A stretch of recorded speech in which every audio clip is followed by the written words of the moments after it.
Hey, what's going on, guys? Today we're going to be looking at something a bit different. We're going to be looking at a trail runner. This is the New Balance Fresh Foam Hierro V6 in the Sulfur Yellow and Norway Spruce colorway. Now these retail for $139.99 and they come in regular and wide width. We're going to be taking a close look at the upper, the midsole and outsole, and lastly we're going to be seeing how these hold up on feet. So let's get into it. Starting off, the upper is made out of a synthetic mesh material. New Balance says that the upper contains zonal TPU threads for support and protection in high wear areas. I'm guessing that's what these zigzag lines on the toe box are. I'm not exactly sure though. The toe box is also nicely perforated. New Balance says it's laser perforated, so that's pretty cool. As well as the toe protect technology that's supposed to protect you from the elements.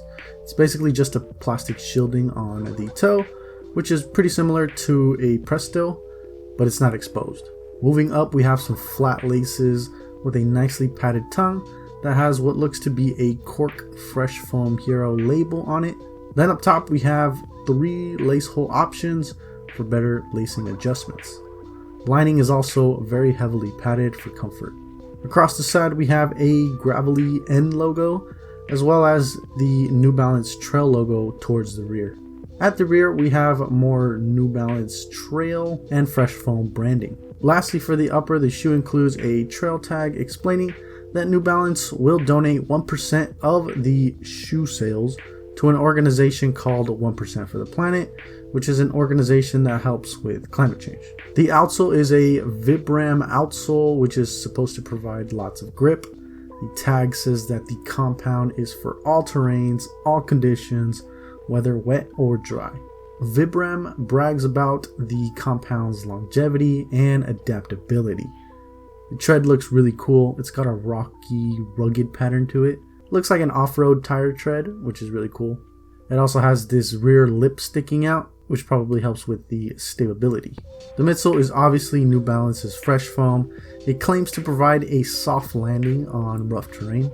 Keeping with the theme, the foam has this cool rock-like pattern to it, as well as some color gradient. Overall, a really cool looking midsole and outsole combination. And lastly, we do have a thick removable insole. It's got some branding on it on top, and it's nicely cupped. Underneath, the white foam has even more branding on it.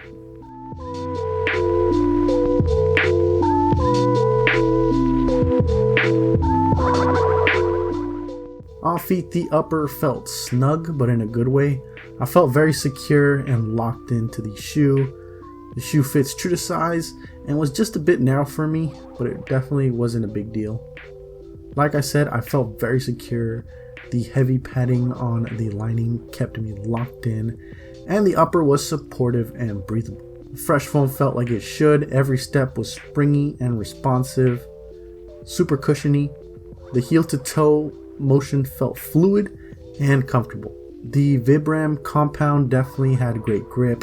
Running off trail, I had great traction and stability. Free running on some rocks, it adapted and conformed well. Again, lots of stability and grip. The shoe was light on my feet, and the foam absorbed a lot of the impact on hard landings. Now this is just based off of a weekend test. I didn't run 50 miles in the shoe or put it through a stress test, so this is more of an initial thoughts overview. I did look through some of the most critical and helpful reviews of the shoe on the New Balance website, and some expressed their discontent with New Balance's heavy use of foam in their runners. They say things like it's cheap and that it's mostly air and that it breaks down easily. One reviewer said that the tread wore to the foam after about 225 miles of running, and that the V5 version lasted longer. Though they didn't mention if they were running on pavement or on trails, so I would just want to know if it's pavement miles or trail miles, because the tread on the shoe I believe would wear out faster on pavement.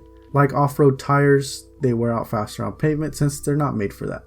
I'm pretty sure that's how it works. If someone wants to correct me in the comments, feel free to do so. Others brought up the narrowness of the shoe, which is something I mentioned, and overall, many of the critical reviews preferred the V5 version of the shoe. Lastly, the shoe on feet just looks great in my opinion. Like I said before, the midsole and outsole combination looks really dope, and the colorway is nice too.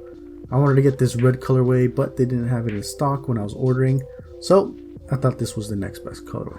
Overall, I like the shoe. It looks great and has great traction and support on feet. It's very comfortable, and it also has lots of cool tech and features that help out with trail performance, and they help justify that $140 price tag. At that price, I don't think it's a bad shoe, but if you're a big fan of the V5 version, you probably won't like this shoe. It's definitely more on the expensive side of trail runners, but like I said, it has lots of cool tech to help justify the price. If you want to check out the shoes for yourself, I got a link down in the description. Let me know down in the comments, what do you guys think of the shoe? That's going to be it for me, guys. I hope you guys found the video helpful. If you did, definitely like and subscribe, and I'll see you guys in the next one.